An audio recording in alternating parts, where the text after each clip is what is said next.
Magandang araw sa inyong lahat. Maligayang pagdating sa aking kwento ngayon. Abangan ang mga kakaibang pangyayari na magpapakilabot sa inyo. Isa akong senior manager sa isang back office account sa isang kumpanya. At dahil sa posisyon ko ay meron akong sariling opisina na solo ko lang. Maliit lamang siya pero syempre nakakaburyo kapag wala kang meetings. Wala kang kausap na kliyente o yung mga constituents mo. Tiya nga isang mga horror sa mga pinapakinggan ko. Pampalipas sa oras na rin.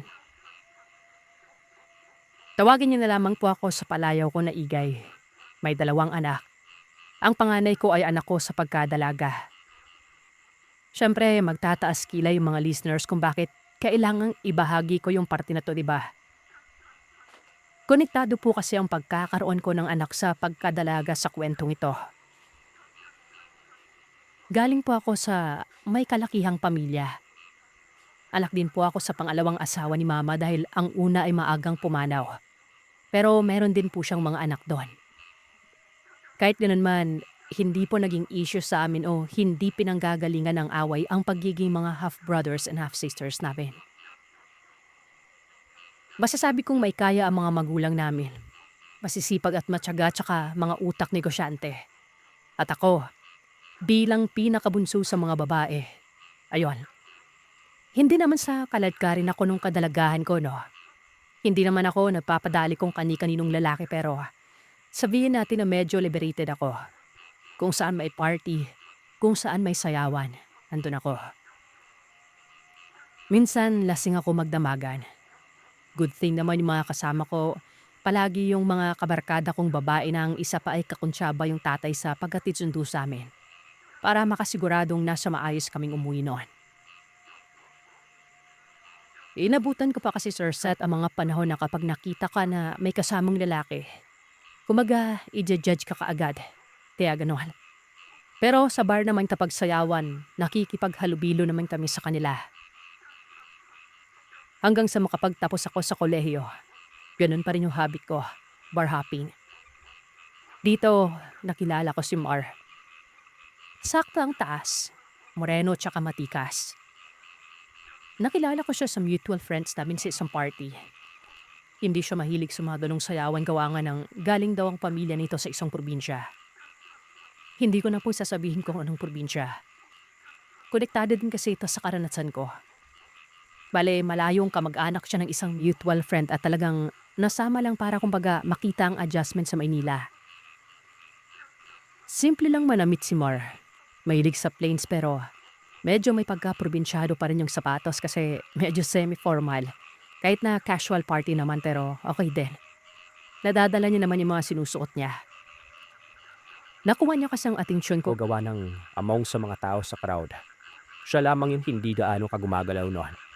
Nakaupo lamang sa gilid at nagmamasid. To cut it short, nagkamabutihan kami at sa iksi ng panahon, naging kami noon.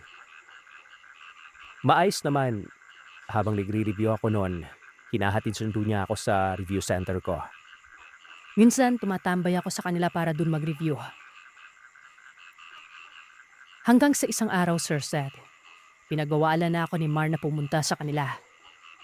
Pansamantala lamang daw yun kasi masikip sa bahay nila gawa ng may mga dumating na mga kamag-anak. Dito, bihira niya na akong sunduin. Halos 1 o 2 beses sa isang linggo na lamang kami kumagkita noon. Hindi ko iniisip ang problema kaagad kasi nga mas inuuna o nag-focus ako sa review noon. At iniisip ko rin na baka abala siya sa mga bisita nila. Wala din naman kasi kaming gaanong ka-mutual friends kasi kung babalikan nyo nga kung paano kami nagkakilala di ba? Malayong kamag-anak ng isang mutual. So hindi talaga ganun kadikit ang mga kaibigan namin noon. Lagi din niyang sinasabi sa akin na siya na lamang daw yung pupunta sa amin kaya wala namang naging issue noon. Hanggang sa isang araw, nagising ako na may pamamanhid yung hita ko. Parang napupulikat. Napakasakit.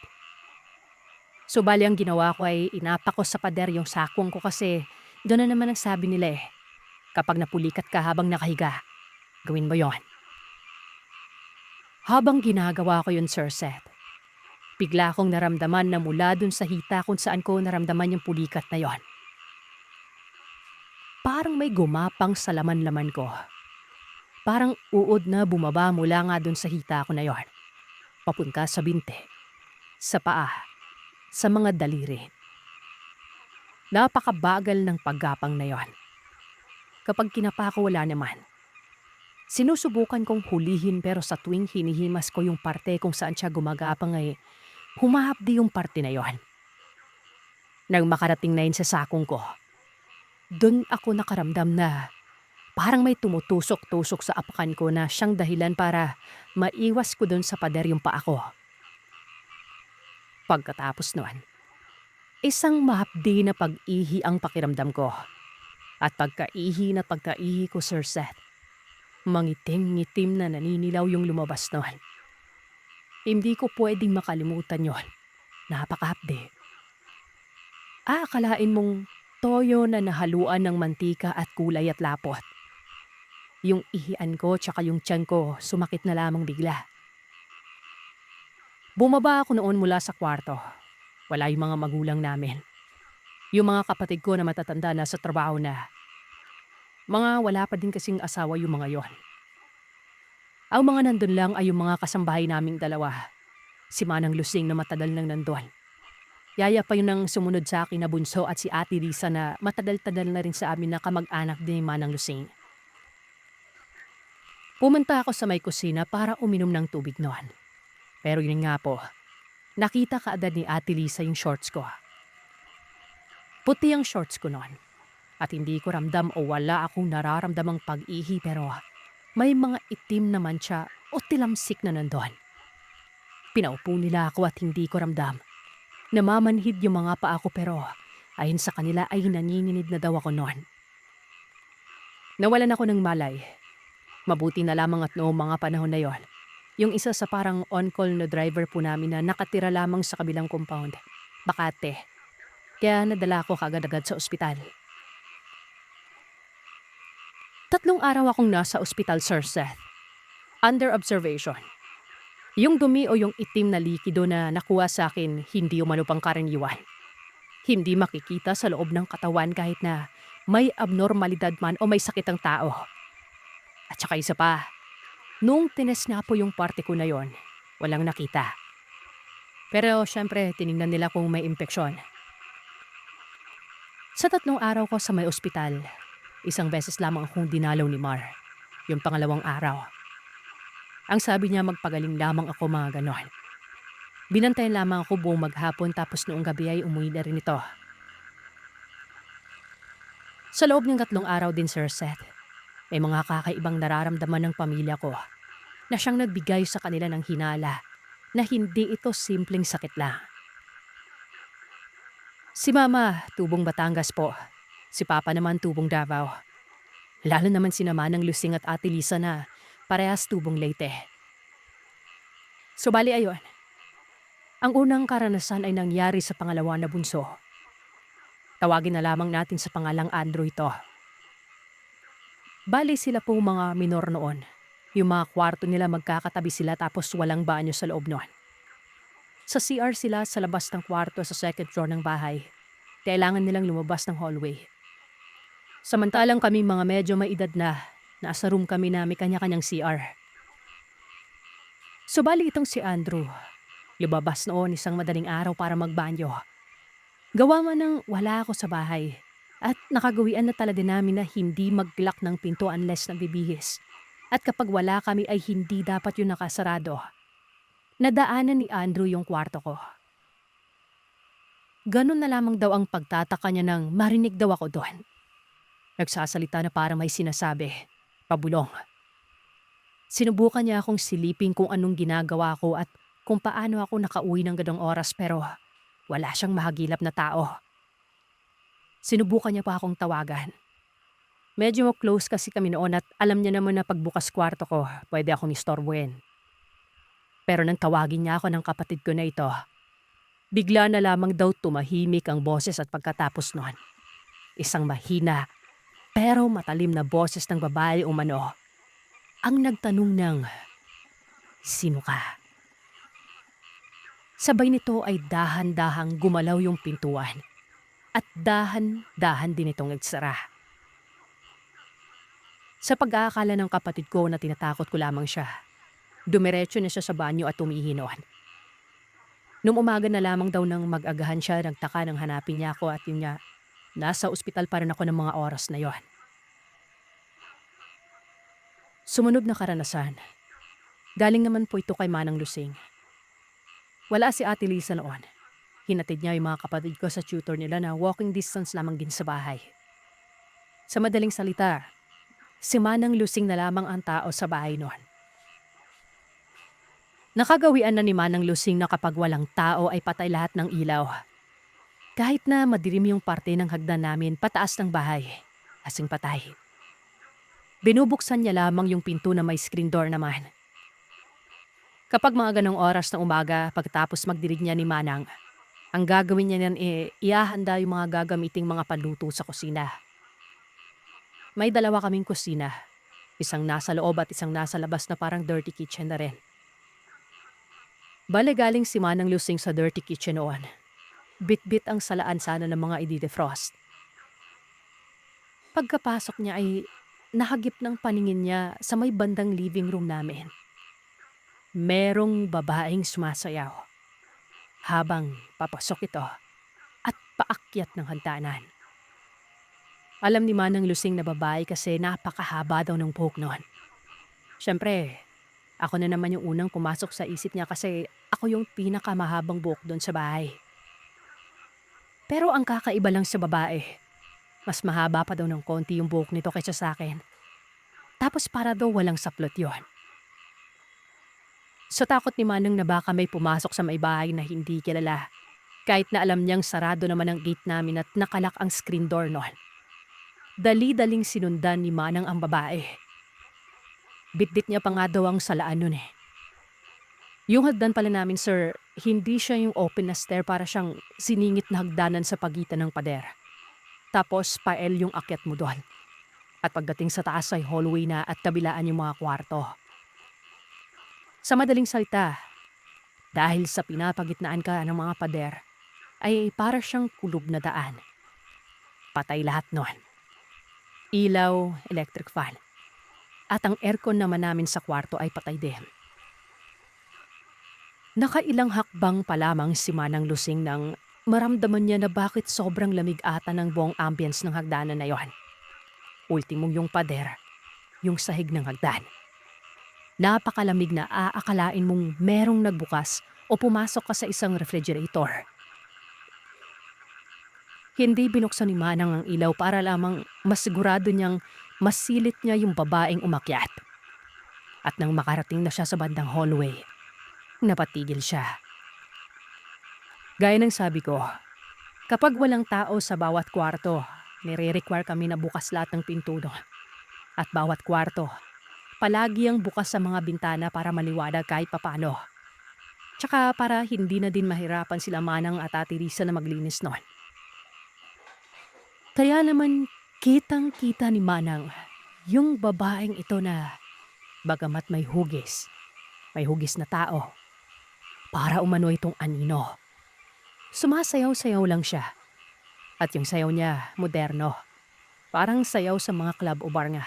Parang ako. Yun nga lang ay hindi ito humahakbang o naglalakad pero lumulutang papasok sa kwarto ko. Doon napagtanto ni Manang Lusing na yung kwarto ko na yun ay nag-iisang kwarto na napakadilim. Kahit nabukas ang pinto, sarado ang bintana na sa pagkakaalala niya ay mula nang maospital ako ay nakabukas yon. Binuksan ni Manang lahat ng idawan noon. At nang madako siya sa kwarto ko, walang katao-tao. Pero napakalamig umano. As in para daw sinalubong si Manang Lusing ng aircon noon. Medyo ganun kasi yung pagkakasabi niya nung nagkikwento siya. Natawa naman kami. Siyempre, dahil sa naniniwala sa mga ganitong klaseng bagay si Manang, agad siyang nagdasal noon. Unang naisip niya ay baka hindi magandang sinyalis o pahiwatig yon. Kaya nung umuwi na sina Mama matapos ng trabaho at nakapagbisita sa akin ay kinamusta ako agad. At nakahinga naman siya ng maluwag nang sabihin na maayos pa naman sa result ng mga doktor. Pero syempre Sir Seth, ikinwento niya pa rin ito kay Mama. yung naranasan niyo nung araw na yon. Marami pang mga kung ano-anong pagpaparamdam ang nangyayari noon sa kanila. Si Papa kasi medyo manhid sa mga ganyang pagpaparamdam. Pero si Mama, mula nga nang maospital ako ay lagi niyang napapanaginipan na sinusundo niya daw ako sa mga sayawan pero kapag andun naman siya, ako na lamang daw yung tao. Tapos hindi ko daw siya malapitan noon. Tapos bukod pa doon, may manaka-nakapang mga maiksing pagpaparamdam mo sa bahay. Bukod sa biglang lumalamig ang isang parte ng second floor na kadalasang yung lamig ay galing sa kwarto ko, may bigla na lamang daw tutugtog na musiko na parang disco tapos mamamatay yung bigla. Kapag tinitignan naman itong speaker sa may kwarto ko, nakatanggal naman yung saksakan. Yung nagsasara ng kusa yung bintana at kortina ng kwarto ko kahit na binuksan ni Manang Lusing noon. Yung may sisingaw na mabaho tapos kapag sinilip naman nila sa kwarto, biglang mawawala ang amoy. Paalala ko lang Sir Seth na noong mga panahon na yon, wala pang mga high-tech na kung ano-anong nakokontrol ng cellphone yung mga appliances kaya napaka-imposible noon. Huling gabi ko sa ospital, pangatlong gabi ko yon. Meron na po akong for discharge noon na slip pero nagdesisyon sila Mama na ipagpabukas na lamang yung pag-uwi ko. Sa pagkakatanda ko kasi noon ay may hindi pa sila nasisettle na bill kasi nasaraduhan na sila ng accounting noon. Weekend pa naman. So bali ayon Sir Seth, yung huling gabi ko na yon, saktong ang kasama ko si Ate Lisa na noong mga panahon din na yon, parang may alam na ito na tungkol sa mga hindi pangkaraniwang nangyayari sa akin o hindi basta-basta normal ng sakit. Nakaayos na yung mga gamit. Wala na din akong swero noon. At for follow-up na lamang. Bale, susunduin na lamang kami matapos makliran sa mga bayarin. Nanaginip ako noon, Sir Seth. Sumasayaw daw ako. Disco-disco. Sigurado akong gising ang diwa ko noon kasi may mga pagkakataon na kapag napapakisat mata ko ay nakikita ko pa rin ang sarili ko sa kwarto ng ospital. At nakikita ko pa nga si Ate Lisa na nakahiga sa sofa tapos gising pa. Bukas din yung ilaw noon pero ayun na. Sabi ko sa isip ko baka namimiss ko lang yung sayawan ka ako. Hanggang sa walang ano-ano. Nagulat na lamang ako kasi yung visual ko ng kwarto ng ospital. Bigla na lamang nawala si Ate Lisa noon. Tapos ay mula sa ilalim ng higaan ko, naging puro lupa na, amoy lupa. At walang ano-ano ay nakaramdam ako na parang unti-unti akong tinatapunan ng lupa noon. Hindi ko magalaw yung mga kamay at paa ko. May nararamdaman ako ng mga palad na kumakapit pati sa dibdib at leg ko. Sa paa ko, sa kamay, braso na para bang pinipigilan nila ako makabangon. Hanggang sa maya-maya pa, naramdaman ko na gumalaw ng kusa yung katawan ko. Sumasayaw ng hindi ko kontrolado.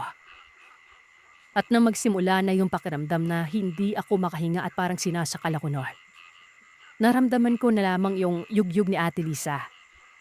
May parang mahapdi akong naramdaman sa kamay ko na parang nakapulupot tapos winawasiwas ko yun para maalis. Nung una ay hindi ko mabitawan yung Sirsa pero nang makarinig ako ng boses na nagsasabing, hihintayin kita sa kwarto mo, nagkaroon ako ng lakas na iangat yung mainit na hawak ko tapos tinapon ko yon. Nang malimpungatan na ako, saka ko nalaman na yung binato ko o inihagis na yon. Rosaryo po na inilagay ni Ate Lisa sa kamay ko. Matapos kong magising, pinainom niya ako ng tubig at tinanong kung ano ang nangyari. Pagkatapos nun ay pinunasan niya ako ng langis na daladar daw niya palagi yon at nabili sa kamag-anak nila sa may Quiapo. Tapos ay pinasuot niya sa akin yung hinagis ko na rosaryo. Doon nakatulog na ako ng maayos sa awa ng Diyos. Kinaumagahan, ikinuwento ni Ate Tess kina Mama yon. Pagkarating namin sa bahay, iba na naman ang pakiramdam ko. Napatingala agad ako sa labas pa lang. Para kasi may nakatitig sa akin sa bintana ng kwarto ko noon. Yung tipong naghihintay. Dito Sir Seth, Hinarangan na bigla ni Manang Lusing sila mama na paakyatin ako sa kwarto. At sinabi yung punto nila na kung pwede ay mapagamot muna ako sa mga albularyo or faith healer. Tinanong ako ni mama kung kaya ko pa daw ba umalis doon. E ako naman dahil sa takot ko kasi parang pagpasok pa lamang sa bahay, bumigat na yung pakiramdam ko. Sabi ko sige. Bumiyay naman kami noon una. Sa may bahay kami ng nagpapatawas na kilala nung nagbabackup na driver sa amin. Ang sabi naman ng nagtatawas na ito, bugno daw. Bugno o bate o may gumagambala sa akin noon. May pinadala daw umano ang kung sino man na may kaalaman sa mga ganun para gambalain ako. Tama nga si Manang Lusing noon. Kasi sabi na nung tatawas, ipa-cleansing daw muna ako at yung bahay mismo. Kasi baka balikan ako ulit ng gumagambala na yon. Aba Sir Seth, sa takot ni Mama noon, pagkatapos ng tawas ay diniretso niya ako ng Batangas para dalhin sa lola ko sa mother side. Pagdating doon, nagtanong si Mama kung buhay pa ba yung manggagamot doon sa may Batangas. Oo daw pero mahina na pero may mga sumusunod na sa yapak niya para tulungan siyang manggamot noon. Silamahan nila ako doon. Sakto naman na tinulak siguro ng Panginoon na hindi siya busy kaya naipagamot ako kaagad. Doon pa lang sa pagpapagapang niya ng luya sa katawan ko. Alam niya kaagad kung saan ako tinamaan noon. Sa hita pababa. Dahil daw magaling akong sumayaw. Sa leeg at dibdib dahil gusto akong pahirapang huminga. At sa mata dahil gustong guluhin ng gumawa sa akin noon ang kaluluwa ko. Isang babae ang may gawa noon. Selos. Inagawan ko daw kasi ng lalaki siya. Nagpadala daw ito ng anino para gambalain ako at saktan sa bahay namin mismo. Pinasunod niya sa lalaki sa pamamagitan ng litrato ko noon. Wala naman ibang lalaki na punta sa bahay noon, kundi si Marla. At noong mga panahon na yon, wala naman ako naging ibang lalaki o wala namang ibang pumorma sa akin kundi si Marlang talaga. At noong mga panahon din na yon, nauso yung sa wallet mo nakalagay ang litrato ng karelasyon mo. Kinabahan ako noon, sir. Parang doon pa lang ako nagkaroon ng kutob. Hindi kaya may nobya si Mar sa probinsya nila, diba? At gaya nga ng sabi ko, ayaw kong sabihin kung saang probinsya siya galing pero yun nga. Yung lugar kasi na yon, alam niya na, isa sa mga kilala sa mga black magic o kulam. At sabi pa nga ng manggagamot ay ginagaya daw ako ng masamang elementong andun sa kwarto ko. Dahil inggit na inggit daw yung babaeng nagsiselos sa akin dahil nga parang pinagmamalaki o doon nabighani ang lalaki sa akin sa pagsasayaw. Kung pwede daw kausapin ko yung lalaki, wala naman daw intensyon kong si Mar ngayon na gawan ako ng masama. Etong selosa lang ang may pakananuan. May ibinigay yung manggagamot sa aking tuyong dahon na ipaipit ko daw sa wallet ni Mar sa pagitan ng litrato ko. May parang maliit na palaspas din siyang ibinigay para sa bahay. At gaya ng sabi ng nagtawas sa akin ay i-cleanse din daw yung bahay na yon.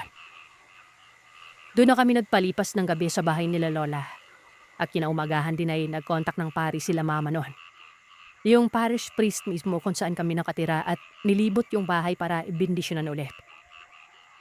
Hindi ko inalis sa katawan ko yung rosaryo na bigay ni Ate Lisa noon. Sobrang gumaan po kasi yung pakiramdam ko doon eh. Nag-usap kami ni Mar. Inamin sa akin ni Mar na tama nga kaya hindi na ako pinapapunta sa kanila kasi daw nagbakasyon yung babaeng ito doon. Kasama yung ibang kamag-anak ni Mar noon. Kumaga nagpumilit at kusa itong sumama. Sabi ni Mar, matagal na daw silang wala ng babaeng ito.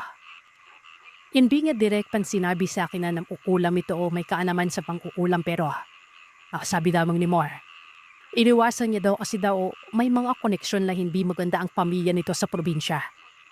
Ito din na rason kung bakit nakipagstopadaran siya sa Maynila noon. Nung umamin siya dito sa dating kasintahan, nung una, nag-hysterical daw kasi nga sa selos sa akin noon. Nang sinabi ni Mar na kami na, wag daw ako magpakita sa kanya kasi sasaktan daw niya ako. Dahil siguro sa alam ni Mar ang background nito o kung ano sila sa probinsya ay hindi na lang niya muna ako pinapunta doon sa kanila. Ang wali niya lang, hindi niya sinabi sa akin noon. Mga ilang araw noon, parang naging kalmado daw biglang babae na inabot kay Mar yung wallet niya. Nagulat si Mar kung paanong napunta sa kanya pero sabi nito, naiwan lamang daw ni Mar yun. Hindi naman naisip ni Mar na baka nakita niya ang litrato ko doon. Pumayag si Mar na iipit doon ang daw na binigay sa akin ng manggaramot. Kapinang araw namang nakalipas noon, etong babae, nauna na raw na uni, bumalik sa probinsya nila. Kaya balik normal na dapat ang lahat, di ba? Alam ko po mayroong mga magja-judge sa akin sa mga susunod na mangyari. Mali, mag-iimpay ako ng resort ng board exam ko noon. Tapos ay sa kasawiang palad, bumagsak ako. Sa pagkaka-depress ko noon, kasi yung mga nakakatanda kong kapatid, kuhan pick lamang yung exams nila.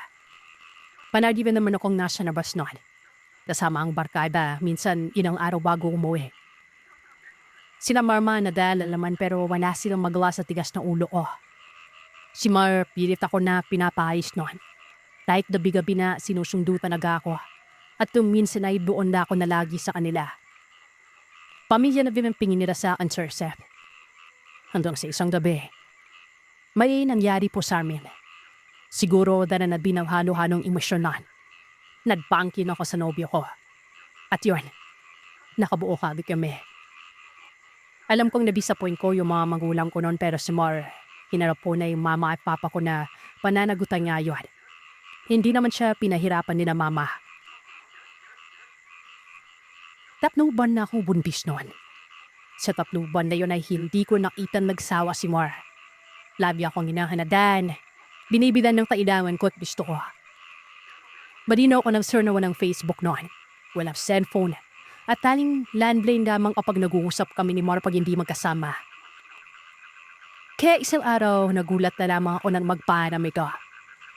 Sabi niya, uuwi ba muna siya sa probinsya at may aasikasuhin lang. Walang bakit o anong nangyari na sinabi si Mar. Matigas ang pagkakasabi niya noon. Pero yun nga, hindi na siya bumalik. Galit na galit si na mama noon, syempre parang ang labas ay hindi ako pinanindigan. Grabe binuiyak ko noon. Bigahan ping panipapa yan sa lugar pero hindi pala na siya mahagilap. Yung mga kamag-anak na naiwan doon kabilang na ang nanay ni Mar sa Maynila na kausap ko noon. Maiyak-iyak binga siya noon na naawa sa akin at nanhinayaw kasi apo niya rin binaban ako. Pero ang tingin nila, hindi lamang ako basta-basta pinakasan ng nobyo ko dahil kung ganun siya na sana'y pumigil dito at huwag gawin ang pagtakastayon. At bakit siya magtatago sa lugar nila sa probinsya di ba? Alam naman kung saan siya doon. Ayon sa nanay niya, inang araw daw bago ito umalis ay barisa daw ito. Wala sa wisyo. Laging tunala at nakapipig lamang sa kawalan na parang may kausap pa minsan. Niwala itong kausap may iba sa telepono. Isang araw daw noon. Iniyak si Mar tapos sabi niya pa sa nanay niya, mahali na mahiyaraw ako. Papakasanan daw ako pagkatapos ng pamanganak pero bakit na daw siya umiyak noon? Andang sa ilang araw bago magpaalam sa akin si Mar. Hindi na ito umuwi sa kanila. At yun niya, nalaman na lamang din nila sa akin na nagpaalam din pala ito. Tinatawas na winang naiwan demik ni Mar. Sabi ng manggagamot, ginayo ba? 3 manggagamot po yun ang sabi noon. May gumatayuma sa kanya at talagang gumawa ng paraan ng gumawa noon para hindi sila makita. Wala sila sa probinsya ni Mar pero sa pagtingin na nagtawas ay may kakuntsaba ito. Kamag-anak o kapamilya na gumatayuma sa lalaki. Nang manaman ito ni Papa, pati yung dating nobya ni Mar, pinahanap niya din sa probinsya. Wala na rin ito umano doon. At yun nga, kumpirmado. May nakakita sa kanila ni Mar na parang nagtanan. Gusto kong bawiin si Mar noon pero hindi magawa ng paraan na manggagamot. May nakaharang daw lagi na usok kapag tinatawag siya. Handam sa mga anak na ako. Matapos makapanganak ay nagtrabaho na lamang ako under sa pamamahala ng mga magulang ko sa negosyo nila. Pagkatapos doon, nag-review ulit ako at nag-bake ulit ako na exam. Naging inspirasyon ko yung palanay ko para pumasa. Hindi ko alam kung naniniwala ba kayo sa karanasan ko sa nangyari sa akin ngayon. At kung nasaan man si Mara, naitatanong ko na lamang ang sarili ko na sa ilang taong kasama na yung dating nobya niya, naputol pa yung gayumang yon. O sadyang kusa lang talagang sumama ang tatay ng panganay kong anak sa pagdadalaga. Bali itong kwento ko na ito ay nangyari sa lugar namin sa Vicon. Sa lugar namin, sa Ligawan Bayan. Hindi ko na po babanggipin ang mismong lugar namin doon. Noong mga kapanahunan na yon, uso po dati sa amin noong kabataan ko ang pinatawag natin na mga sayawan. Kumaga, nahadbik po talaga kami sa dancer set. Masaya-masaya kami kapag mayroong mga tugtugay at talagang binadayo namin yun kahit wala kaming kakilala doon. Bale ito nga po yung nangyari noon. May pupuntahan po kami sayawan sa kabilang barangay na ay nawa po. Nabusap-usap kami na pupunta nga po kami pagkadabi noon. Dawa na sa sobrang lakas ng tugtugan, sino ba namang hindi makakaisip na hindi sayawan yan, diba? Bali ang kasama ko noon ay ang banang akong kapatid at ang isa kong pinsan. Sa papunta ng sayawan ay may madadahanan kaming ilog noon. Tapos mga sumenteryo.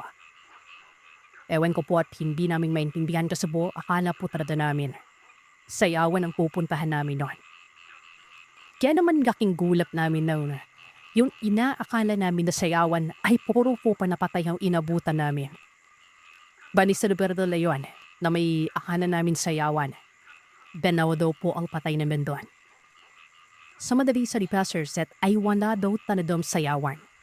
At yung naririnig naming tulog at ingay noon ay parang video na. Napakalakas naman yun, di ba? Bali-bali na naman kaming umuwi at nadismaya noon. Teka natakot na ako kasi patay pa lang inaakala namin na sayawan na yun. Nang nasa bandang ilog na kami, doon na po nagsimula ang aming karanasan. Ako po kasi hindi ko talaga anain na mangyayari po talaga sa amin ito. Lagi damos at naghugas pa ako ng paas sa ilog na yun. Pinagmamadali na ako ng kapatid ko ron. Sabi niya, bilisan ko daw. Sinabi ko naman sa kanina na mauna na sila noon. Dawa nang nagigidamos para ako. Hanggang sa wanaw-ano, narinig ko na namang na itong kapatid ko na ito ay umalakas na panado ang pagtawab sa akin noon. Nabulat ako noon. Kaya naman tinigil ko na lamang yung ginagawa ko sa baripakbo papalapit sa kanila. Tinanong ko siya noon kung bakit. Sabi niya, hindi ko daw ba alam na merong namatay sa ilog na ito. Meron o manong batang nalunod doon. Sinabi ko naman sa kanya na ano naman. Wala namang problema gawa na running water naman yung ilog na yun, di ba? Dagdag pa nitong kapatid ko na ito. Hindi lamang daw kasi yun yung rason kung bakit taniman niya pa ako tinatawag. Gawa ng kanina pa daw kasi may ibon na huni ng huni noon. Habang naglalakad po kami, sinabihan ako ng kapatid ko na mauna na daw ako. Huwag akong lilingwan. Kinabahan na ako noon. Kinakabahan na ako sa pahalanan ng kapatid ko na ito. Hanggang sa nakita ko na lamang yung pinsan ng kapatid ko na meron na silang hawak na kung ano na may haradimira sa mga hita nila noon. Sabi ko, ano ba yung pinagagagawa nyo? Ang sagot ng pinsan ko na ito, kahit na ano mangyari kumano, huwag ko daw bibitawan yung pinakabata naming kasama na kapatid ko noon, na si Ngene. Sabi ko, ano bang nangyari? Hindi ko kasi nagkamaintindihan ko ano yung nararamdaman nila noon. Hanggang sa sabihin ng isa kong kapatid sa akin na, Hape, merong naghahapid sa akin. Hindi ko man siya maintindihan noon, Sir Seth, kung tao ba o kung ano yung naghahapid sa amin noon. Nakaramdam ako ng takot noon. Tapos parang naging mas alerto ako sa paligid habang pinagpapatuloy namin yung paglalakad pa uwi noon. Mainlo kasi ako nakaranas ng ganun sa padalaban ko na nakikipagsayawan talaga eh. Lagi nga sabi ko ay abik na abik po talaga ako pagdating sa mga sayaw-sayaw na yan. Yan nga itong napuntahan namin, di ba? Wala na kaming tanong-tanong basta may tugtugan. Hanggang sa habang tumatagal, habang patuloy namin na binabaybay yung daan pauli noon. Ako na mismo, nakakaramdam ako na para bang may ekstrang anino na naglalakad kasama namin noon. May sumasabay sa amin kumbaga. Napapalingon ako. Napapatingin sa gilid na sinasaway naman ako ng kapatid at ng pinsan ko noon. Lahat kami takot na takot. Talagang hindi ko binatawan si Nene noon. Hanggang sa ito na. Nung para bang hindi na kami nilulubayan nung aninong yon. Nagsimula na kaming magsitakbuhan noon. Kahit yung mga matitinik na daan, hindi namin ininda dahil sa takot. May mga bahay naman kaming madadaanan kaso magkakalayo talagang distansya noon. Takbo lamang kami ng takbo. Pero talagang nararamdaman namin na nandun pa rin yung mga yabag sa likuran namin noon. Pagdating namin sa may bandang bundok, doon na namin naisipan na tumigil muna sa pagtakbo noon para makapagpahinga naman kami. Gawa ng akala namin talaga noon na iwala na namin yung sumusunod sa amin at yung tunog ng ibon na yon o kung anuman na humahabol sa amin nung gabing yon. Maya-maya pa, may bigla na lamang kaming narinig ulit na tunog ng ibon at na yun ay mas malinaw na yung pagaspas na yon. Meron kaming nakitang napakalaking ibon talaga, Sir Seth, na hindi ko makakalimutan nun. Itong kapatid ko na si Nene, nakatayo sa tabi ko. Yung tayo niya, magkakalayo po yung binti niya nun. Nakita namin na yung lumilipad na ito, na sobrang lapad talaga pero hindi namin malaman o hindi namin mapaliwanag ang kabuuan ng anyo niya. Sobrang baba niya na papunta po ito sa bandang dinti ni Nene noon. Muntikan nang madaanan yung hita niya ng napakalaking ibon na yon. At kung nagkataon, hindi po imposibleng matangay siya noon. Gawa ng napakalapad talaga. Paulit-ulit man pero yun talaga yung nakikita namin noon eh. Mabuti na lang at para bang mabilis din kaming nakagalaw noon. Sabay-sabay naming nahila itong si Nene. At nang makailag ay nagsitakbuhan ulit kami noon. Hanggang sa makaabot kami sa bahay ng kapatid naming panganay. Kinutok namin ang bahay ng kapatid ko na ito. Napakalakas ng pagkatok namin noon. Hanggang sa pinagbuksan naman kami nila. Nakita niya ngang hinihingal kami noon. Para daw kami nakakita ng multo. Pagkapasok namin ay sabay namin sinara ang pinto ng napakabilis noon. Pagkarating namin sa loob ay doon po namin ikinuwento ang lahat-lahat noon.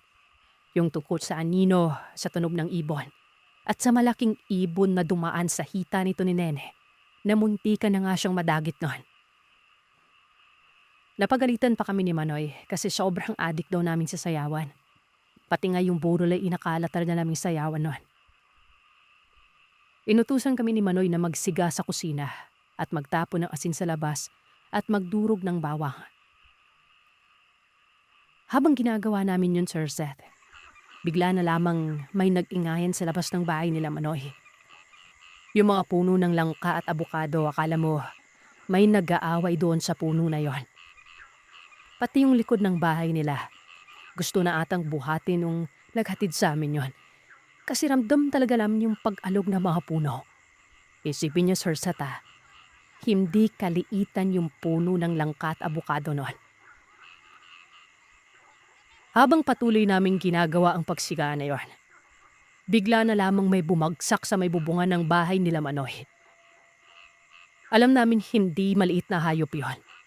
Dahil umalog po talaga yung buong bubungan ng bahay niya. Sobrang takot na takot kami noon. Nanginginig talaga ako sa takot.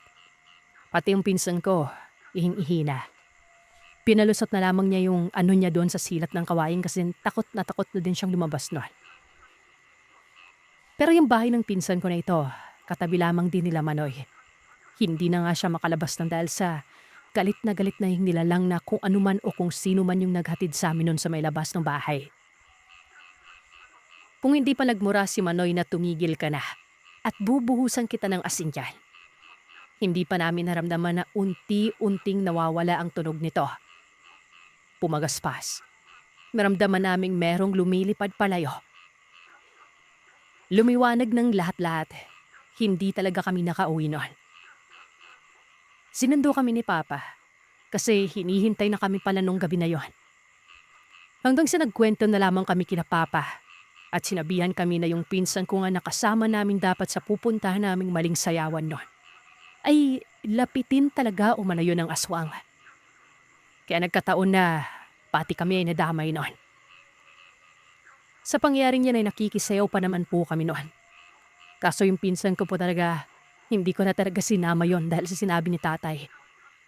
Dahil sa takot na akong makaranas ulit ng ganong klaseng kababalaghan.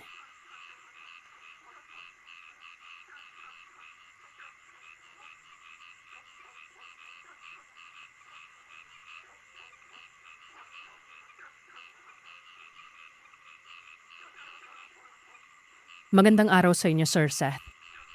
Kagabi, habang nakikinig ako ng isa sa mga kwento nyo, nakisali din po yung isa naming company guard noon. Tapos nagbahagi din po siya ng karanasan niya. At kung mapagbibigyan niya daw po ay sana nais niyang ibahagi ang kwentong ito sa channel niyo.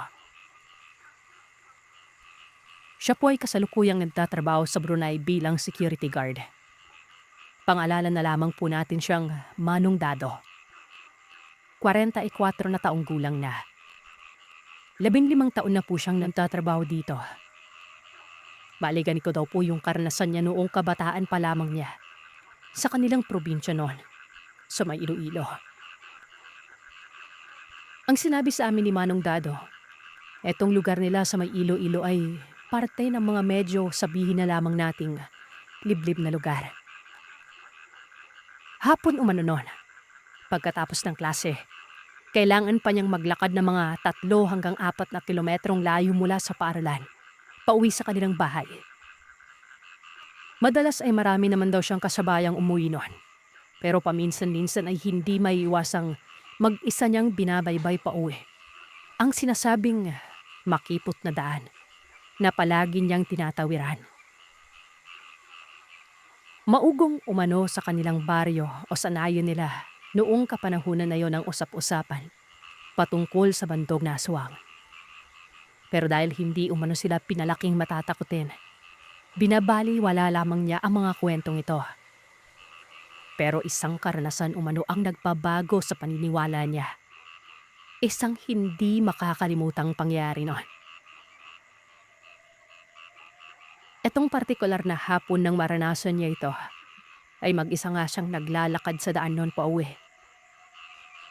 Meron umano siyang napansing isang puno ng bayabas noon sa kabilang gilid lamang na abot tanaw lamang umano sa daan. Naisipan umano niyang tumigil saglit at mamitas ng bunga nito. Dali-dali umano niyang tinakbo ang puno at namitas noon. Nawili umano siya at tuwang-tuwa noon. Gawa ng mukhang masarap at malalaki umano ang mga yon. Hindi naman siya nagtaka o nakapag-isip noon kung bakit ngayon niya lamang ito nakita. Hindi niya napansin noong nakaraang araw. Tapos ay mag-isa lamang siya, di ba? Hanggang sa yun nga, Sir Seth. Nakalimutan niyang mag-isa lamang siya at malayo pa yung lalakarin niya noon. Kinailangan niya makauwi ng bahay bago pa man sumapit ang dilim. Naramdaman niya umano na bigla na lamang na parang napakabilis yatang nagtakipsilim ang paligid noon. Dahil sa takot na baka pagalitan niya siya gawa ng gabi na, agad-agad niyang tinalo ng puno at patakbong naglakad pa uwi noon. Wala pang ilang metro ang layo ng tinakbo niya nang meron siyang kakaibang napansin. Bigla umanong may isang malaking aso sa dulo ng palikong daan na yon. Sa unang tingin niya daw dito ay parang ordinaryong aso lang. May pimang kulay ito. Sinubukan umano na itong batuhin. Habang binabato niya yung Sir Seth ay bigla na lamang naglaho ito sa mga halaman na noon. Dimiro niya ang pagtahak sa daan ng pawi. Lakad takbo umano siya ng gawa ng nagsimula nang magsitayuan ang balahibo niya sa katawan. Ang sumunod na nangyari ay labis niyang ikinagimbal dahil biglang may isang matanda na paika-ikal nadlakad sa kanyang unahan doon. Napaisip siya gawa ng saan ito nagula. Samantalang kung tutusin ay masyadong tuwid ang nag-iisang daan na ito. At kung may makakasalubong man siya, malamang malayo pa lang ay makikita o man na ito. Pero itong matanda, parang bigla na lamang lumabas o suwilpot sa kawalan. Napatigil siya sa paglakad takbo noon. At ramdam umano niya ang parang umaalingasaw na amoy na nagmumula sa kung saan. Gaya nga lang sabi ko, makipid lamang yung tansada na yon. Naglakad umano nang naglakad ang matandang babae palapit sa kanya. At dahil maatapak na niya ito ay bigla itong nagtaas ng tingin sa kanya noon. Minisi-nisi ang kulubot na mukha rito. Maputi na halos ang mahabang buhok at malirisik ang mga mata. Bigla umano itong nagsalita na, "Nonoy, wala ka bang kasama? Gusto mo bang samahan kita?" Di nga nakilala o namukha nitong matandang to. Pagkasabi umano ng matandang yan, sabay akmang hawak na sana sa balikat Nora. Bigla na lamang silang nakarinig na merong kumikhim sa bandang likuran nila. Sinuwerpi daw siya sa pagkakataong yon at natapaong naabutan siya ng kanyang piyupaking na ginabi na rin galing sa kabilang bayan doon. Dali-dali daw siyang hinablok ng piyo niya pasakay sa kanabaw. Kipan-kipa daw niya ang mukha ng matanda na napaismibito na para bang nabitin sa plano niya at biglang sumama ang tingin sa areal ng tiyuhin niya. Tuna na umano siya at sobrang putla hanggang dumating na sa bahay ni Renan. Saka namang umano siya bumalik sa normal na huwisyo ng pinapik-tapik siya ng kanyang tatay sa balikat. Napayakap umano siya sa tatay niya at mama niya. Napaiyak siya sabay kwento sa nangyari noon. Ang buong akala nila Sir Seth, ayos na lahat. Pero kinaudabihan noon, magmamadaling araw na. Natutulog na ang lahat habang balisa pa rin daw itong kasama namin o katrabaho namin na ito. Hindi daw siya makatulog. Walau ano-ano, ay bigla umano sumapit ang tiyan niya. Kasabay nito ay ang pagkahulan ng mga aso sa kabahayan. Palakas ng palakas yung mga kahulan na yun na para bang papanapit sa kanya na yung kinakahulan na yun.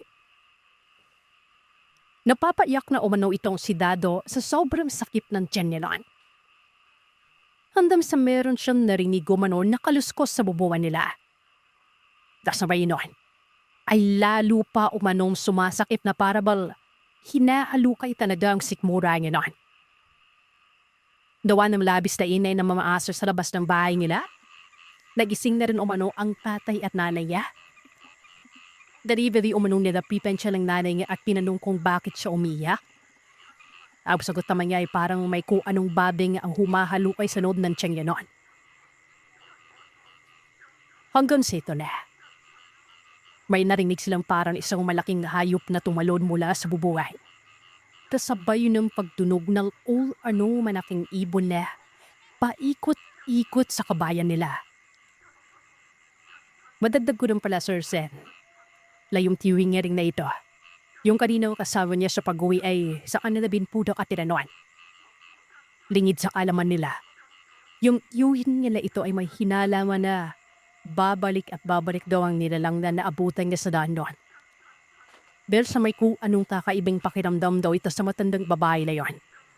Lalo na talat sa buong nahin nila ang mga nawawan ng bata sa mga panahon yon. Ilang minuto pang nakalipas ay may biglang kaluskusan ulit. At mahinang hingal silang naririnig galing sa siwang ng bahay malapit sa bintana ng kwarto niya. Dali-dali umanong nagpausok ng sunog na goma at binuksan ang mga gasera na nooy nakapatay na. Bawat kahol ng mga aso nila sa tarangkahan ay siya namang hampas ng tiyuhin at papa niya sa may bubungan noon. Habang sinesermolan ang panulay o kung tawagin nga sa lugar nila ay aswang. Lumabas bigla ang tatay at tiyuhin niya nang marinig nilang parang may kung anong bagay ang lumagapak mula sa bubungan.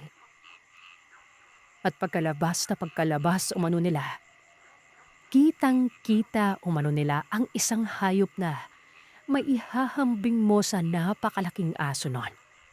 Na sa maniwala man kayo o sa hindi, ang nilalang na ito ay unti-unting nagpalit ng anyo na animoy isang tao noon.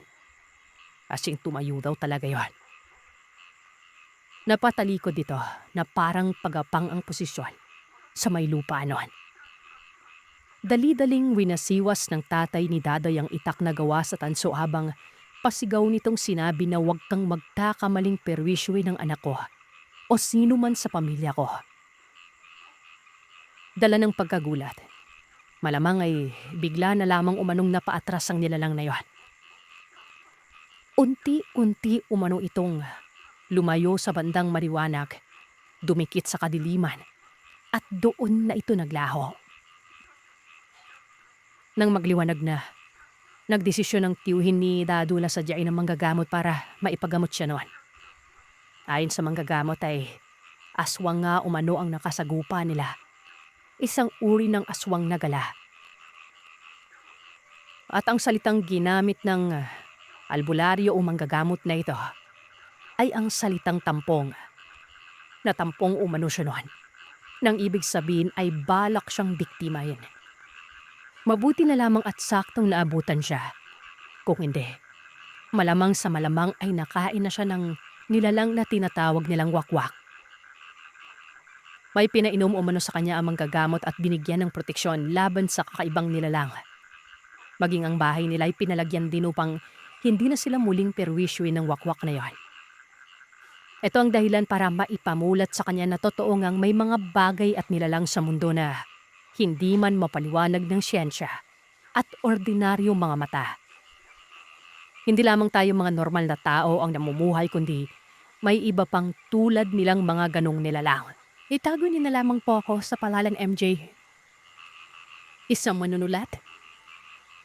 Ang kwentong ibabahagi ko ay pula patungkol sa mga karanasan ng mga taong mababanggit ko na kung saan naman ang mga karanasan ito ay nangyari lang sa iisang lugar sa bukiran ng Liloan, Cebu. May nayon dito na tinatawag na dakit. Bakit gawa ng may napakalaking puno dito ng Balepe na ayon sa kwento, nabalot umano ng misteryo at hiwaga ang lugar noon. Itong baleteng ito, para umanong kaharian ng mga bili-ingon nato. May nakapagsabi pa nga na ang mga dahon nito ay sobrang lawak ng sinaop. Umaabot daw ng ibang nayon. Mantakin niyo malaki talaga dahil inabot daw ang lugar ng Antugop. Maging ang ugate kung saan-saan na lamang nakafarating. Nakatirik na umano ang punong ito. Maging sa unang bigmaan pa ng bansa. Hindi ako sigurado pero marami kasing pumapatunay. Hindi ako magpapakanap ng isang kwento kung wala akong basehan. Paalala lamang po, may nakapag-request lamang kasi nito. Dahil nalaman nila na isa akong manunulat. Bibigyan daw ng buhay ang kwentong kababalagan na nangyari sa lugar nila.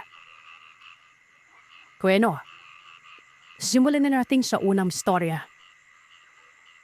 Walang eksaktong taon. Sa lugar ng Tabla, sa Dapit. May isang bata noon na pangalanan nating Maya. Lasa something taong gulang. Nagtataka ang mga magulang niya gawa ng parating nawawala ang bata nito. Tapos natatagpuan nila. Doon lang malapit sa puno ng dakip. Ipinameri ko ang batang si Maria. At di pa napag-alaman na nagugustuhan daw ito ng isa sa nakatiyong engkanto sa lugar. Base na ko doon sa Merico na pangananan nating Ismael. Merico po ang katanyagan ng isang albularyo sa naturang lugar. Lapat umano, huwag hayaan ang batang si Maria na gumala. Kung maaari ay huwag itong isasama sa pag-uuling. Kung may tatanong kasi, ang ikinabubuhay ng pamilya nito, pag-uuling.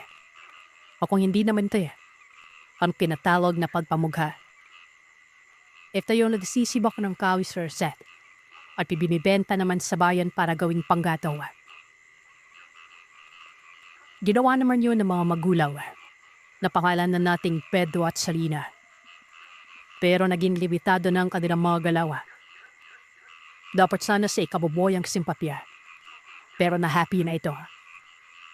Kahit papali naging matatag naman sila. Pero alot ano pa man, sadyang nakabuntot na kay Maria ang kababalaghan. Isang gabi o manonon, habang nasa kalagitnaan ng mahimbing na pagbatulog. Nagising itam si Pedro. Bunsod ng ang inay o mano ng mga kurisak. Para umanong naging triple ng lakas na hunin ng mga ito.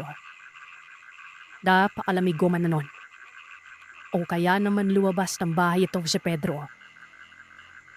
Maliit lamang ang tahanan nila. Isang palapad at gawa sa bao ng buli ang bingbing. Uyti mo man bubawan nun. Buli rin. Pagbumed ni Pedro sa tugkaran ng bahay, ganoon na lamang ang pagkawindaw niya. Naroroon ang napakalaking balete. Nawala umano ang maliit na maisan. Para umanong lungipat ang puno na yun sa bahay nila. O hindi naman tayo. Yung bahay nila ang inilipat malapit sa punong yon. May mga usok pa umano na waibay. Hamog na nablahalaro sa lupa. May mga mataw na kikinangan na nakatingin sa kanya. Walang ano-anong pumasok ng bahay si Pedro. Pinungo niya ang kanyang asawa sa silid para gisinin sana ito. Pero laking gulat niya noon. Wala na si Maria. Ang nakita niya na ay ang asawang nasa mahimbing na pagtatulog. Let's sisigaw daw si Pedro. Dahilan namang nagising at naparanta si Sarina. Lapatanong ko ano ang nangyari. At sinabi naman ni Pedro na nawawala umano si Maria. Lalabas sana ng bahay si Salina para hanapin ang anak. Pero pinigilan siya ni Pedro. Ang sabi nito ay wag daw gawa ng ang nasa bukanto ng bahay nila ay yung puno ng balepe o dakit. Pero hindi nakinig si Salina. Hanggang sa nakalabas na yon at sinabing wala naman umanong kakaiba sa labas. Lumabas na rin si Pedro. Napapailing pa ito. Wala na yung puno doon. Inaalap nila si Maria. Ginalugad ang lugar hanggang sa umabot pa sa punto na napatulong na sila sa mga malapit na kapitbahay. Nakarating ng iba noon sa pagdahanap sa kasunod na nayon. Sinuyod ang lugar pero wala ng Maria Sarset. Maging doon niya sa Balete. Pinuntahan din nila yon kahit baon pa ang matingbing pangingilabot sa lugar. Inabot ng umaga, tanghali, kinabukasan. 2 araw na. Hanggang sa maraming araw pero wala ng Maria Palada.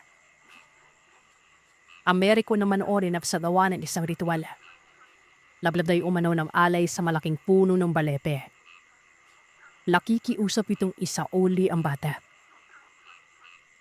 Isang linggo din yun. Pero wala. At hindi talaga bumalik pa si Maria. May mga kinauukulan pa nga umanong tumulong. Lapiritang maniwala ang mga ito sa kababalagan. Wala naman kasing buang bidig ang mga tao kung hindi dinuot ng engkanto. Tapos nandiyan na rin ang mga kadanapan na nagpapahiwatig na malapit na ito mawala. Kagaya meron ng laging namamata ng bata sa balayping yon. Hanggang sa nagpaita daw sa panaginip si Maria. Tay Pedro at Salina mismo nagpakita ito. Sabay umanong na naginip ang mag-asawa nun. Huwag umana sila mag-alala gawa na nasa palidib lamang daw siya. Hindi siya nawawala at kasama pa rin siya ng mga magulang sa pamumuhay. Huwag umano malungkot gawa ng daraping umano ang araw na uuwi din siya. Itong pangyayaring ito, nagdulot talaga ng katatakutan. Kinuha ng engkanto si Maria at posibleng may mawala ulit noon. Kaya anoan, ang mga residente kung ano-ano na lamang na palondra ang pinaplana natin sa bahay nila. Maraming araw pang lumipas. Umabot ng ilang taon. Si Pedro at Salina, kinanggap na lamang ang katotohanan na wala na talaga ang anak nila. Hanggang sa may napapansin sila na may mga dumadadaw sa bahay nila noon. Hindi nila kilala mga tao.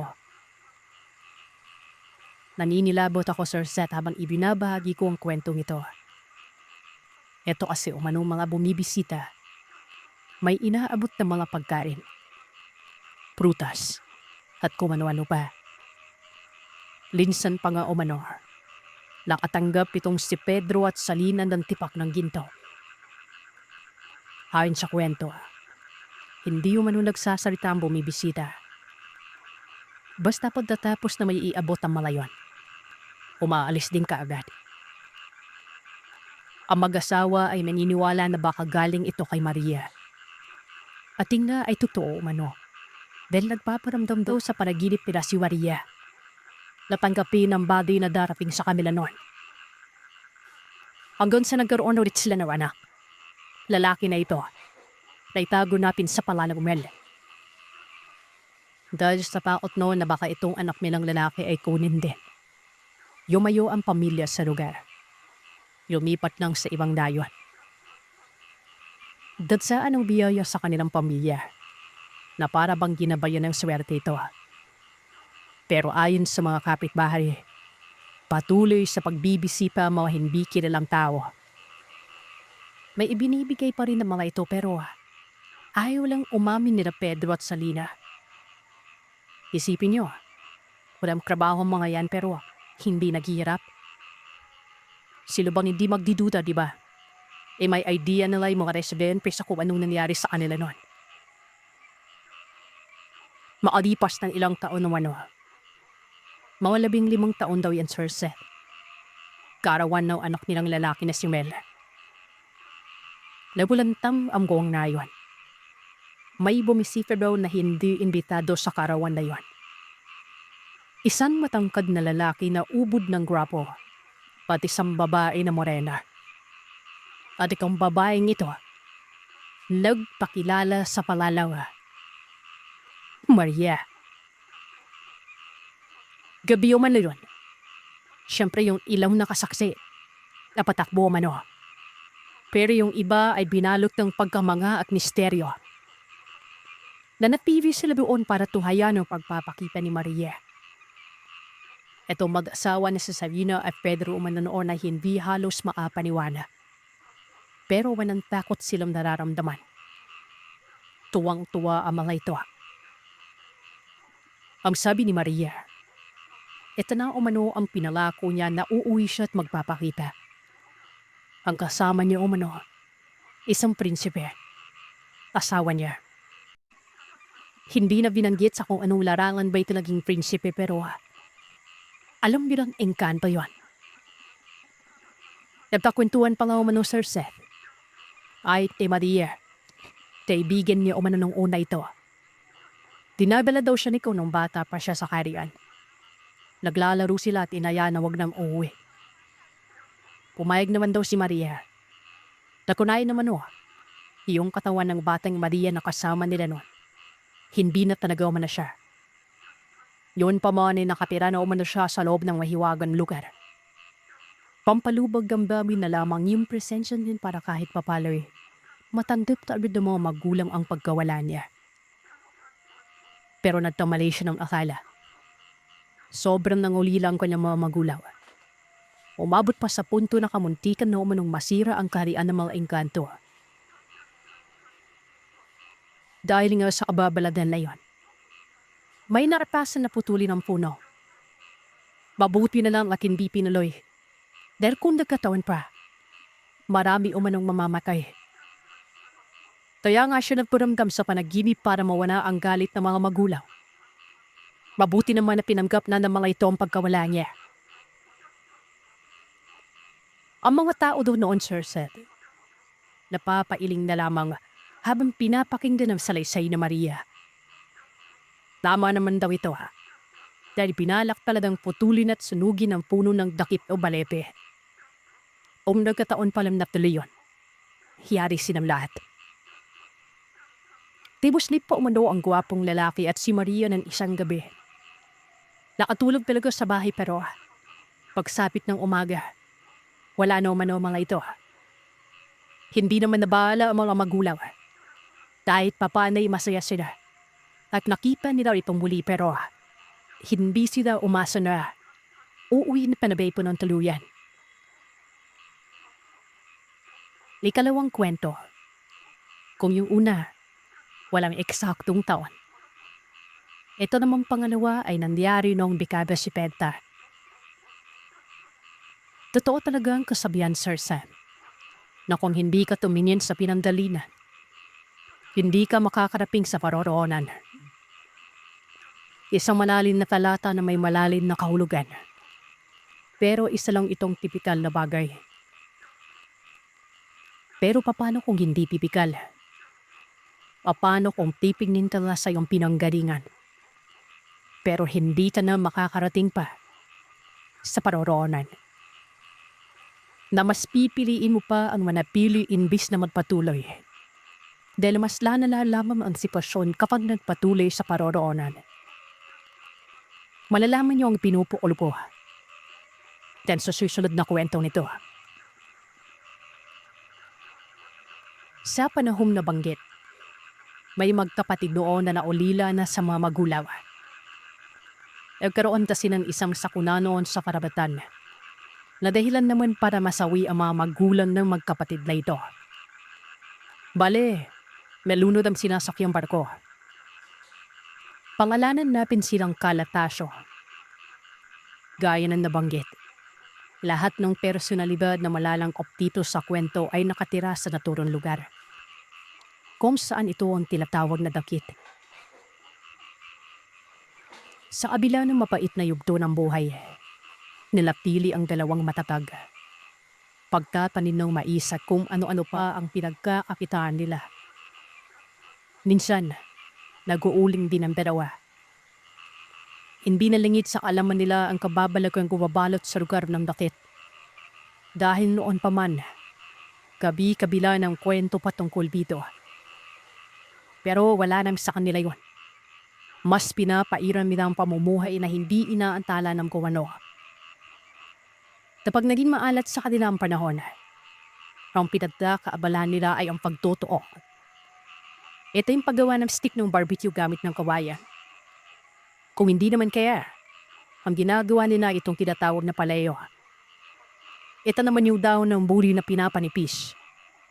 Tapos ay inaangkat ito ng buyer at ini-export para gawing salt. Kung saan-saan sila nakakarating. At itong lugar ng dakit ng mga panahon na yon. Hindi pa ganun kasibilisado.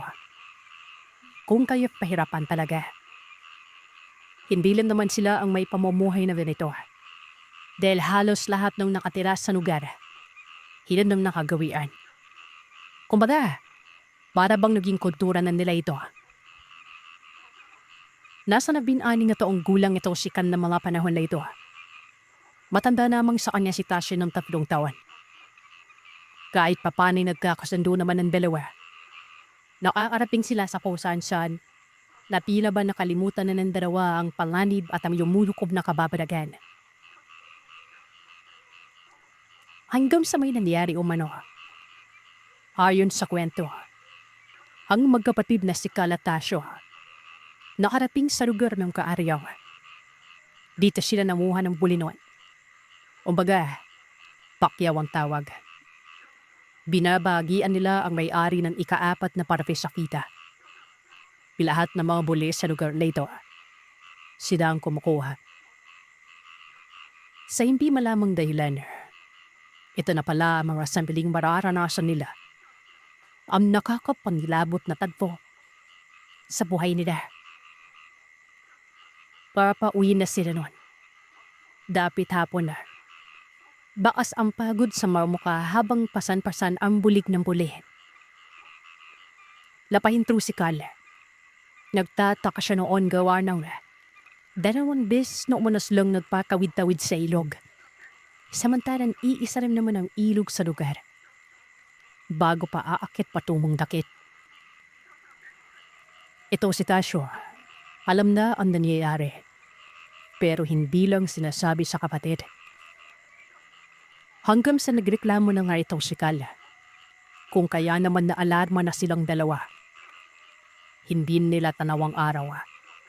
Mabilim na binang konpi at dahan-dahan ang lumalamig nun. Hindi ka na lang sana inaibakal. Didapi mo pa talaga. Makakarapin naman tayo eh. Kuya, hindi na to biro. Tsaka ano bang pikit sa sasabi mong makakarating tayo? Para lang sa ilog lang tayo nagbabagtas eh. Hindi ko pa nakikita yung atin. Sinabi ko naman sa'yo na huwag tayo magpapahapon. Tignan mo, nadalamat na tayo. Hindi kabit nakakibo si Tasyo. Pero binaba nito ang buhat na bulig at nagubad ng damit. Binaliktad daw ni Tasyo ang suot na damit at nagmungkahing gawin din ito ni Cal. Ayon naman kay Cal, kahangalan lamang daw yon. Walang koneksyon ang pagbabaliktad ng damit sa pagkawala nila. Palibhasa daw kasi nakikinig si Tasyo sa mga kwento-kwento. Kung tutuusin, mas matanda pa naman ito sa kanya. Wala namang mawawala kapag binaliktad ah. Iwan natin yung mga dala natin dito. Sumunod ka sa akin. Walang nagawa noon si Cal kung hindi ang sang-ayunan na lamang ang pangalay ng kapatid. Nilapag niya ang kanyang karga at ginawa ang ginagawa ng kanyang kuya. Pagkatapos naman noon ay sumunod daw siya kay Tasyo. Umabot na lamang ng gabi Sir pero hindi pa sila nakakarating. Katunayan, humihingi na sila ng saklolo noon. Pero walang tumutugon sa kanilang dalawa. Hanggang sa napagdesisyon na ni Tasyo na bumalik na lamang sa kung saan sila nanguha ng buli. Pero sa hindi inaasahang pagkakataon, tila ba mas nawala pa sila. Hindi na pamilyar sa kanila ang tinatahak nilang lugar noon. Nagmistula na raw itong gubat na waribay, hindi pa napupuntahan ng mga tao. Sa pagpapatuloy ng kanilang paglalakad, nakarinig sila ng pagtilaok ng manok. May bahagyang sinag ng araw noon. Sobrang nagulat ang dalawa dahil para bang madaling araw na. Hanggang sa maya-maya pa, tuluyan ng sumilang ang araw. Mantakin nyo, mga 2 oras pa daw silang nagpagala-gala pero may araw na nun. Ang masaklap pa dyan, may mga hamog pa umano na humahalik na sa lupa noon. Dahilan namang mas lumamig ang kanilang pakiramdam. Hanggang sa nakarating umano sila sa isang banda na may mga tao. Gumaan ang kanilang pakiramdam. Dali-dali silang nagtatatakbo noon para lapitan ang nakikitang mga tao. Pero ganun na lamang ang pagkawindang ng dalawa. Dahil kakaiba umano ang mga taong yon. Malayo sa wangis ng mga lokal na residente. Parang mga banyaga ito at may masaganang pamumuhay. Magagara umano ang kasuotan. Matatangkad pa. Naglalakad lang daw ang mga ito at kitang-kita ng dalawa na animoy. Hindi nakasayad ang mga paa sa lupa. Walang ibang laman ang isip ng dalawa. Kung hindi mga engkanto na itong nakikita nila. Naalala nila ang kwentong dakit na may kaharian dito ng mga engkanto. At kung hindi sila nagkakamali umano nun, ang nakita nila ay yun ng mga engkantong nakatira doon. Habang sinusundan nila ng tingin ng mga ito, unti-unti umanong nagbabago ang itsura ng paligid. Yung kaninang mausok umano, napakasukal at napuro na lamang ng gubat. Lumawak ito at naging patagan. Nagkatitigan ng dalawa at hindi malaman ang gagawin. Hindi nga nakapagpigil si Cal noon dahil napaiyak talaga ito. At ang sabi ay baka hindi na daw sila makauwi pa. Dahil sa tensyong nililika ni Cal, umiyak na rin at bumigay itong si Tasyo. Nagpalina-lina sila sa paligid noon. Hanggang sa sinabi ni Tasyo na magpatuloy lamang sila sa paglalakad. Ayun ang ginawa nila. Habang naglalakad daw sila, pabago-bago ang itsura ng lugar. Yun bang para umano silang nananaginip noon. Magiging maganda, maaraw, tapos bigla na lang susukal at papalitan ng kadiliman. Para din umanong umiikot ang kalangitan kapag tumitingala silang dalawa. Pero magpaganon pa man, hindi yun naging dahilan para udyukan nila ang lahat. Kumaga, hindi sila susuko na lamang. May patuloy pa rin sa paglalakad ang magkapatid noon. Hindi nablawan na. Nakarating daw sila sa isang lugar kung saan dito nila nakikita ang ubod ng laki na balepe. Nakawangis mismo ng balepe o dakip na malapit sa bahay nila. Tuwang-tuwa ang dalawa dahil pakiramdam nila noon ay nakauwi na sila. Pero mali pa ng mga ito. Wala man lang kabahay-bahay ang paligid. Kamukha na umano ng lugar nila pero gubat pa rin umano yon. Sa mga puntong yun pa, parang hindi nasisinabi ng araw ang lugar. Medyo madilim at nakakapalilabot umano lon. Hanggang sa may nakita silang pawa. Sa pagkakataong ito ay iniisip nilang bahagi pa rin yan ng isang mundo. Pero habang binamasdan nila yon, pila ba nag-iiba na ang kanilang pananaw? Ang nakikita nila isang hamak na tao na ubod ng tanda. Nasa ibabaw ito banda. Daanan mismo ng tao ito sa realidad. Sa wing yung kalsada na yon, nakita ko na din ang lugar. Lumapit dito si Carl. Sumunod si Tasyo. Habang nangyayari yun ay tinapawag din ang matanda. Huminto daw ito at tumitig sa kanila. Yung reaksyon pa ng mukha nito ay parang gulap na bulap noon. Bumati ka si Carl tapos diretsahan siya nanhingi ng tulong. Yung itsura o manonong matanda. Mahaba ang buhok. Maging ang bigote at balbas. Mahaba din. Nagtanong ang matanda kung ano ang maitutulong niya ron. Nawawala po kasi kami. Pakiramdam po namin nilalamat kami manong. Hindi ka din nakapagsaita itong matandang ito. Para bang maiiyak pa yung dahil naninilid ang yuwa sa mga mata. Hanggang sa mali sinabi ito. Dapat umano ay hindi sila gumala-gala. Kung sa tingin nila ay nawawala na sila. Dapat ay nalapili na lamang sa lugar at antayin na may maghanap sa kanila.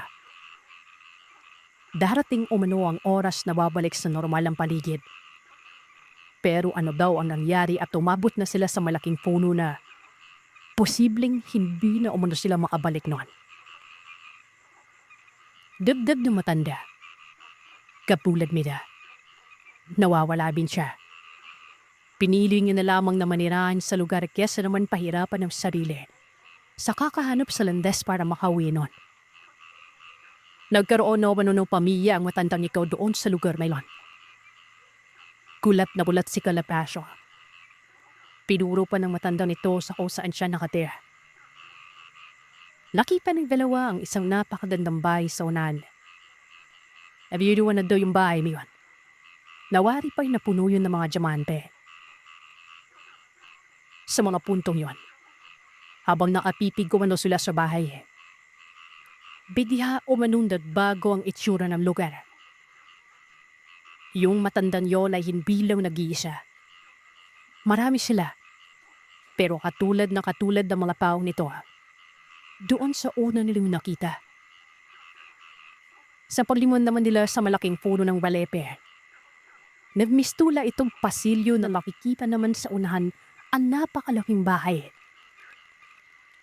Hindi ako sigurado kung totoo ba ang kwentong ito pero kumukonekta kasi sa una kong isiniwanat na istorya na sa makatwid, daharian na ang naturang bahay na yon. At kung hindi ako nagkakamali, dito nakatira si Maria. Umiiyak na umano ang dalawa nun.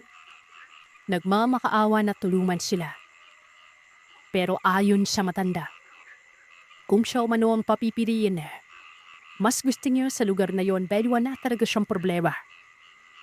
Kesa naman bumalik sa realidad na papasanin niya lang ang habang buhay na problema hanggang sa kamatayan dahil sa pait ng sitwasyon. Huwag na lang kayong umuwi. Magaganda pa mga babae dito. Yayaman ta kayo. Umiling ang dalawa. Sinabi nilang uuwi talaga sila. Maya-maya ay nagsalita ang matandang lalaki. Sumama daw sa kanya sa bahay nitong dalawa. Nung una, nagdalawang isip ang dalawa. At baka ito yung pagwawakas ng kanilang pag-asa makauwi nun. Gusto niyo makauwi, di ba? Sumama kayo. Yan ay kung gusto niyo. Pero kapag nagpatuloy pa kayo sa paglalakbay, mas pinapalala niyo lamang ang sitwasyon. Yan ang karamihang nangyayari sa mga tao dito na taga-mundo natin. Akala niyo ba ako lang? Akala niyo kayo lang? Bilib ako sa inyo. Hindi kayo nasilaw sa kung anong meron dito. Sige na. Sumunod kayo sa akin. Dahil sa pagsasalaysay na yon na para bang mapagkakatiwalaan nito, pumayag ang dalawa. Pero ang totoo nun, desperado na sila. Habang naglalakad, Yung tahanan umano ng matanda na itinuro nito, para bang hindi sila makausad-usad. Sobrang tagal nilang naglakad pero hindi pa rin nakakarating. Yung layo ng bahay, walang pagbabago. Pero nakikita naman nila ang tinatahak umanong landas nun. umuusog naman daw sila nun. Ang problema nga lang ay bakit hindi pa rin sila nakakarating. Hanggang sa bumagsak umano ang malakas na ulan. Kasama na dito ang malakas at pabugso-bugsong hangin na waribay isang bagyo. Bigla na lamang umanong nagbago ang itsura ng lugar. Nawala yung magandang bahay. Yung tinatahak nilang landas. Sobrang putik at masukal. Pero naroroon pa rin ang matanda. Nauuna ito sa kanila. Ilang saglit lang, ganoon na lamang ang pagkagulat ng magkapatid nun. Bumungad sa kanila ang maliit nilang bahay. Napapalibutan nito ng mga saging. Napahinto ang dalawa at saglit inisip kung totoo ba ang kanilang nakikita. Sa maniwala man kayo at sa hindi. Bahay nga nila ito. Naroroon pa nga daw ang mga buli nila na lantana. Ito yung imbak nila mula doon sa kaariang. Pagsipat nila sa matanda, nagtuloy-tuloy lamang ito ng lakad. Tinatawag nila pero hindi ito lumilingon sa kanila. Dahil sa lakas ng ulan ay pinili na ng dalawa noon na sumilong imbis na sundan pa ang matandang yon. Kumapit pa sa ligi si Kalnon. Ito namang si Tasyo, itinali niya ang kanyang paa sa lantay nilang kawayan para masiguro na hindi na sila mawawala pa.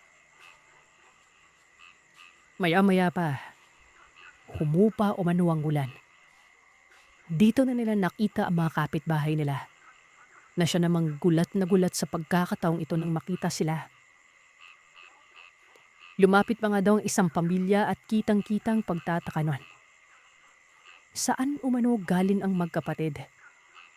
Hindi daw nila nakita ang dalawang yon. 2 linggo na ang nakalipas. Doon na napagtanto ni Cal at Tasyo na nakauwi na sila. Nakakapit pa nga rin umano si Cal sa haligi. Habang si Tasyo naman ay nakatali pa rin ang paa sa tantay. Hindi nila alam ang isasagot. Nagkakatitigan lamang silang dalawa. Sobrang naguluhan. Kaya palalanta na yung mga bule gawa ng 2 linggo na pala silang nawawala. Hanggang sa nagsalita si Tasyo noon. Wika nito, nagbakasyon lamang daw sila sa kaanak na taga-Anlaw. Si Cal naman ay mabilis na sinuporta ng rason ni Tasyo. Habang yung pamilya naman ay hindi makikita sa mukha na naniniwala. Nakasimangot ang mga yon. Maya-maya ay nagsalita ang padre di pamilya. Pinaghahanap pa nga umano si Cal at Tasyo 2 linggo na ang nakalipas.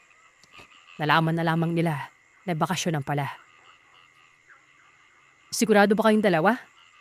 Kasama pa nga niyo yung taga dyan sa baba oh. Sabi na una daw siyang umuwi. Tapos tayo daw susunod ba na? Ano ba tanada? Doon. Wala na umanong nagawa si Tasyo kundi sabihin ng mga nangyari. Nawala talaga sila. At sa isip-isip niya ay mga 1 araw lang naman umanayon. Mahirap ipaliwanag. Hindi nila lubos maisip kung paano sila nakarating sa kakaibang lugar. Basta umano, may sinundan lamang silang matanda. At yun, bumungad na sila sa bahay nila. Makalipas lamang ng ilang araw, nawala umano sa katinuan si Cal. Bawa lamang itinampawa. Dumulog sila sa albularyo at sa awa naman ng Panginoon, gumaling ito. Pinaglalaroan daw ito ng lamang-lupa. Na siya namang gusto sana kunin ito pero nakauwi nga daw. Totoo na nawawala nga ang dalawa. Ito din ay base sa pagtilapis ng meriko o albularyo. Maswerte at nakauwi pa nga daw sila dahil may ibang hindi na talaga nakakauwi noon. Tadaya na lamang umano sa nangyari kay Maria. Ayon pa sa sabi-sabi, umuuwa daw talaga ng tao ang nakatira sa dapit. At hindi nandoon ang teritoryo nito dahil malawak umano ang sinasaklupan ng lugar ng mga engkanto. Siguro, ang unang lagusan nito ay yung lugar kung saan sila unang nawala. Ang nakakabulantambian, itong albularyong gumamot kay Cal ay galing na daw sa lugar ng mga engkanto. At ito na ang 3 kwento sa kung paano nangyari at nakarating siya doon. Itago na lamang natin siya sa pangalan Rogelio. Mang Rogelio. At nangyari ang karanasan niya noong kasadsadan pa ng pag-aaral ni Mang Rogelio ng karunungan. 2 umano silang nawala nun. Kasama niya ang kanyang asawa. Ayon kay Rogelio, nasa 18 taong gulang siya ng mga panahon na ito. Maaga siya nakapag-asawa. Bunsod na tinatawag na tang baile-baile na ito. Bali ang anan na pangasawa. Taga Palamban. Itago na lamang natin ito sa pananang Rosana. Maganda umano itong si Rosana. Kaya maraming naiinggit noon kay Rogelio. Tapos ito namang tatay ni Rogelio ay isang meriko. Wala namang interesana si Rogelio sa pagiging meriko pero hindi maiwasan noon na siya ang makakabungad kapag wala ang kanyang ramba. Sugaron ko si ito at madalas wala sa kanilang bahay. Nagsimula na yun sa paghihilot.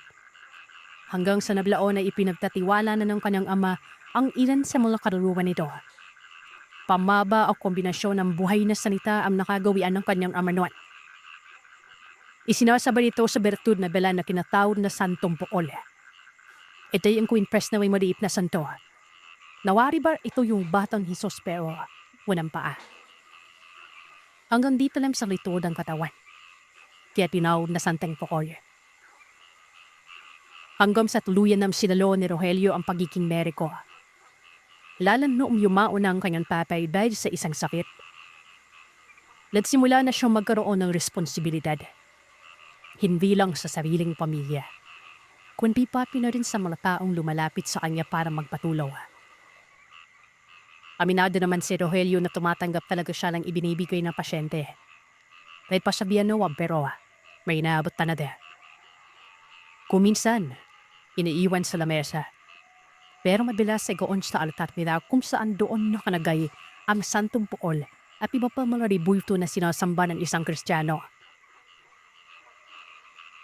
Hanggang sa nagkaroon siya ng pasyente noon na nabati umano ng isang bili ingon nato. At ang nakabati dito, nakatira umano sa dapit. Nga pala, hindi kalayuan ang lugar nila sa dapit. Nasa sunod na dayon lamang. Kung hindi nyo na itatanong, maraming meriko sa lugar na ito. Bunsid na rin sa nabalok talaga ng hiwagar ang lugar. Karamihan sa may mga karunungan noon, dito nagkakarga ng dasal. Katunayan, dito din ako nagkakarga, Sir Seth, nung malaman ko ang kabanalan ng lugar na yon. So bali ayun na nga, at nabati talaga ng elemento. Ang ginawa ni Mang Rogelio, dahil nga sa hindi na itataboy ang elemento sa lakas ng kapit nito sa lugar.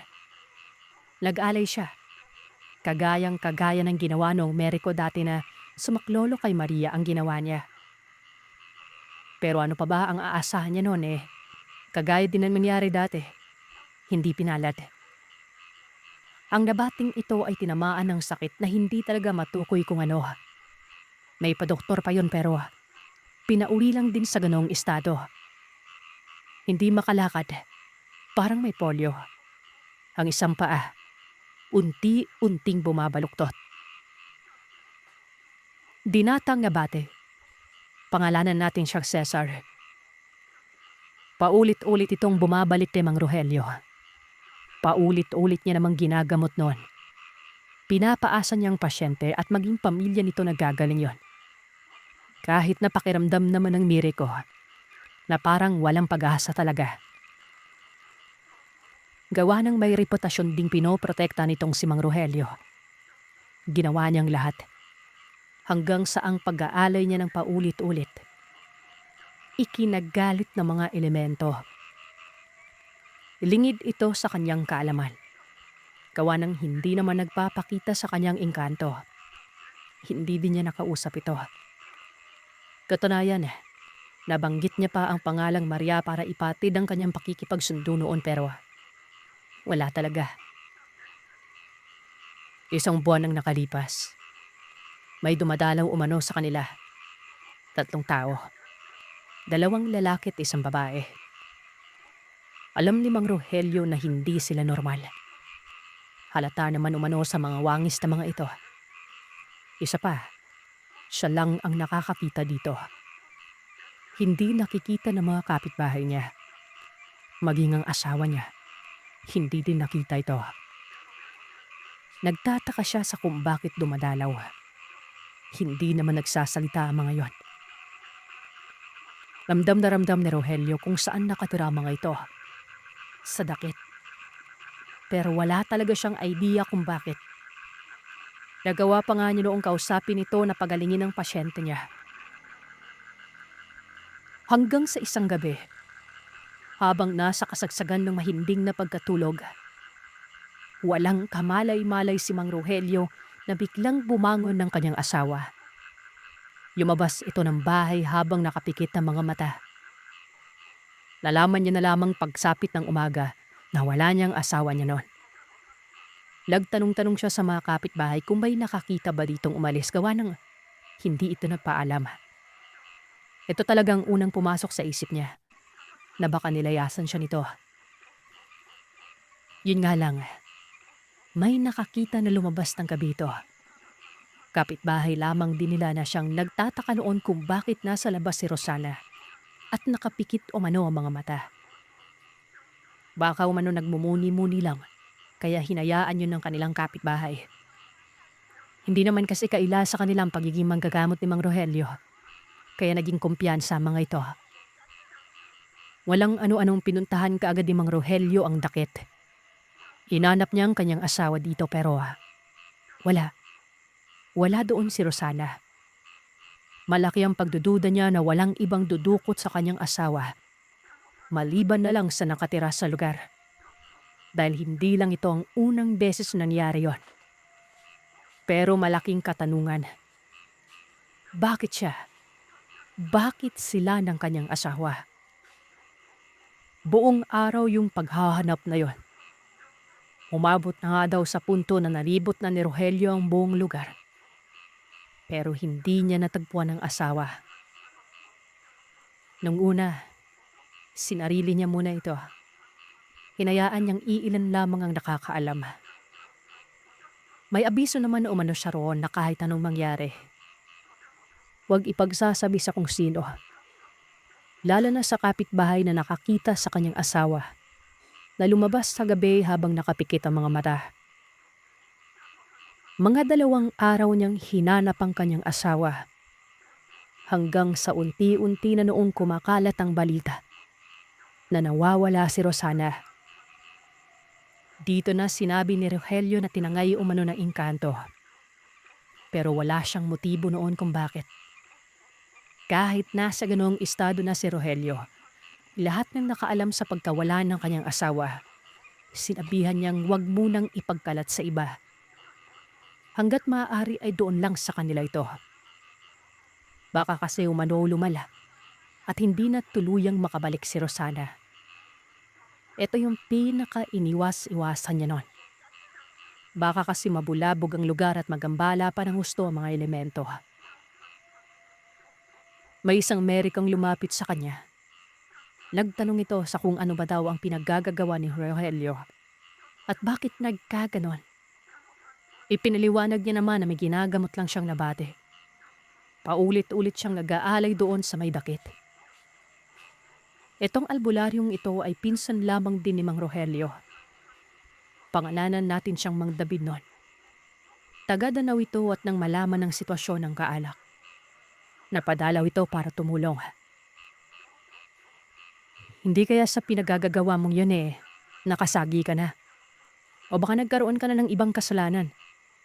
Alam mo naman yung mga orasyon na nakakarating talaga sa kanila, di ba? Baka may nabanggit ka mga parusa. Baka nakapatay ka.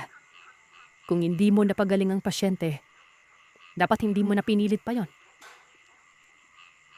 Hindi kagad nakapagsalita itong si Mang Rogelio. Iniisip niyang maigi ang mga nangyari. Hanggang sa naalala niya na may isinagawa pala siyang ritual. Kasama ang pag-aalay. At ang ritual na yon ay ang pangtaboy ng mga elemento. Napagalitan si Mang Rogelio ng pinsan niya. Yun na daw ang rason. Halata naman umano gawa ng binibisita na noon si Mang Rogelio. Dapat ang ginawa niya, umalis na lamang pansamantala. Ang mga engkanto, kapag may balak, ay bibisita talaga umano yon. Hindi nga lang malaman kung ano ang totoong motibo. Pero iba na ang ibig sabihin kapag bumisita. Anong gagawin ko? Makukuha ko pa ba yung asawa ko? Buntis pa naman yon. Alam mo naman yung oras kung kailan sila nagpaparamdam, di ba Rogelio? Ayan mo, tutulungan kita. Sa Biyernes ng tanghali tayo pupunta sa puno. Ikaw na yung bahalang humarap pa. Baka kasi madamay pa ako. Aalalayan lang kita para mas maging mabisa ang pakikipag-ugnayan mo. Wika ni Mang David doon. 2 araw pa bago sumapit ang Biyernes noon pero hindi umuwi si Mang David. Habang inaantay ang araw na yon, inaaral nila Mang Rogelio ang lugar. Pinapakiramdamang maigi kung nasaan ang lagusan banda. Sa pamamagitan lamang din ito ng karunungang taglay at nagpapausok sila noon. Pero ang pagpapausok na ito, walang halong kung ano. Bunot lang yun na may mga nakalumukos na dahon ng saging. May mga residente pa nga umanong nanonood noon. Pero tinataboy nila mga ito. Hanggang sa nalaman nila na sa may bandang baba daw ito, malapit na sa Antugop, may 2 perasong nakausling ugat umano doon. Dito napagtanto nila Mang Rogelio na galing yon sa dakit o balete. Mantakin yung malayo ng lugar na ito. Mga ilang ektarya ang layo pero hanggang doon ay nakarating ang ugat. Napagtatanto din nila na lagusan yon. Isa pa, pinagdadausan daw ito ng mga may taas nun. May nakita kasi silang mga kandila. Napapailing daw si Mang Rogelio dahil nagdadaos sila ng karga. Sa may ibabaw banda ng dakit, may tagong lugar pala na lingid sa kanyang kaalaman na pwede itong pagdausan. Pabsapit ng Biyernes, nagsagawa na sila ng ritual. Ladpausok, ladihaw sila ng 2 manok. Isang ubis, isang patani. Mula alas 12 ng tanghali hanggang sa sumapit ng pakipsilim. Kinahapunan naman noon, pumungad sa kanila ang sandamakmak na lamang lupa. Yung iba ay nakakatakot ang itsura. Pero karamihan doon ay mga tao ang kamukha. Magaganda man ng mga kupis na mga ito. Doon na naglupasay sa pagmabakaalay to si Mang Rogelio. Kanya, isa oli umano ang kanyang asawa. Kung may kasalanan daw siyang nagawa ay sana patawarin siya ito. Walang kaalam-alam si Mang Rogelio. Mission na lang pa na mag-isa at wala na sa tabi niya si Mang Damid. Sa makatwibay nakapasok na umano siya sa lugar ng mga engkanto. Padilin naman umanong bumuwad na mga nilang pero bigla na lamang umanong lumiwanag ang paligid na para bang kakasilang pa lamang ng araw. May lumapit umano kay Mang Rogelio. Bilada. Hinawakan ng kanyang kamay at pinila siya ng dahan-dahan. Hanggang sa piluyan ng nagbago ang itsura ng lugar. Sobrang ganda umano nito. At nakita niya na may iba pang mga tao doon na katulad niya. Nakapingin sa kanya ang lahat na nito. Ang ilan ay nakanisi na para bang tuwang-tuwa ang makita siya noon. Samantala, sa mga puntong yon sa panig naman ni Mang David, nagtaka siya nang mawala si Mang Rogelio. Bapid niyang sinaran siya ng lagusan at ang kaanak nilang pinapasok. Nagpalipad ang isang katutak na dasal si Mang David pero walang nangyayari. Hanggang sa maya-maya pa, narinig niyang pilar nagkakagulo sa ibabaw banda. May nagkakasigawan. Kung kaya naman dali-daling tinumo yun ni Mang David. Maraming tao na ang malapit sa dakit o balepinon. May kung anong hinahatak ang mga ito sa napakakapal na mga ugat. Pagsilay ni Mang David, ang nakipe niya ay walang iba, kundi si Rosana, ang asawa ni Mang Rogelio. Naiipip ito sa makapal na ugat. Lawari ba iisipin mo napaka-imposibleng makapasok nito doon? Kamay lang ang nakausli na siyang pinagtutulungan ng mga tao para ilabas. Hanggang sa lahat yun, at sa awa ng Panginoon, buhay ito, kising. Nagtataka si Rosala sa kung paano siya nakarating sa lugar.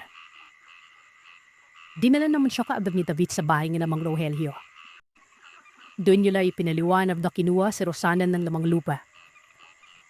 Ang problema ngayon, ang naging kapalit naman noon, ang kanyang mister. Marami o manong nakasaksi. Kahit sino ang tanungin niyo na kada lugar ay talagang may masasabi patungkol sa kababalagan sa dakit na ito. Marahil ang iba hindi na detalyado gawa ng sobrang padal na ito nangyari. Ang mga naabutan na lang siguro, yung mga pagpaparamdam sa kasalukuyan. Tapos may namatay pang matanda at doon din napadpuan sa ugat ng puro ng dakit na ilan. Mabait naman umano ang nakatira doon. Tatulayan, kung may problema umano ang isang tao, tapos ay dumulog doon sa puno nare-resolve umano ang problema. May nagsali pa nga na pwede umano manhiram doon ng damit pang kasaluboda. Tapos ilang kadamitan na madadamit sa isang pagdiriwam. Nagpapahiram umano ang mga nakatira doon. Mabalik tayo sa sitwasyon ni Mang Rogelio. Ilang araw ding hindi nagpapakita. o hindi pa bumabalik si Mang Rogelio noon. Kabi-kabila ng pagtutulungan ng mga albularyo o meriko. Umabot pa yon ng ilang mga buwan. Hanggang sa isang hapon, nakita na lamang umanay itong si Mang Rogelio na nadlanak at pauwi ng bahay. Din mismo nang galing sa may bandang Antugrup. Nagkagulo ang mga tao sa lugar.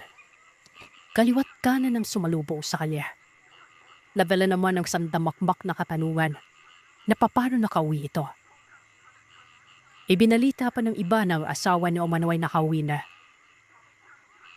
Hari naman kay Mang Rogelio. Alam niyo Omanoy na nakauwi na ang kanyang asawa.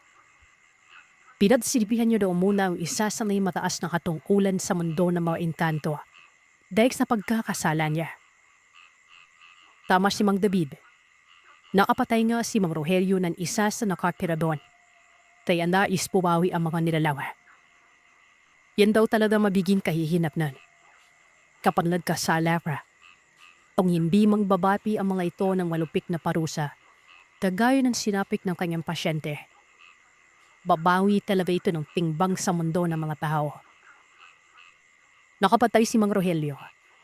Bagay na kukuha din ito ng buhay na malapit sa kanya. Mabuti na lalawat na patawad pa siya.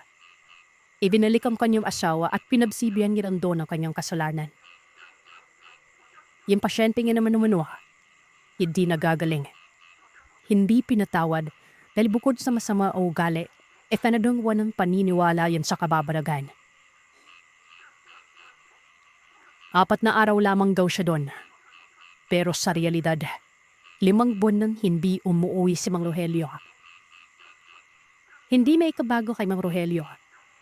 Alam niya naman iba talaga ang oras doon kumpara sa realidad. Mabilis ang oras doon pero hindi kagad tumatanda ang mga tao o ang mga nakatirang elemento. Itong si Mang Rogelio, iba na noon, Circe. Mas naging biyasa ito sa larangan ng pagiging meriko. Naging misteryosong tao na ito. Marami ang nagsasabi na may kakaibang abilidad dito na mahirap ipaliwanag.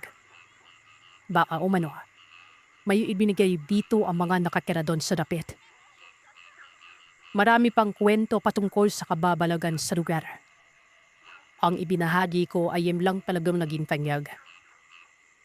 May iba pa nga umanong nakasaksi na maraming taong napabisita sa isang lamay doon pero ang mga taong ito ay walang nakakakilala.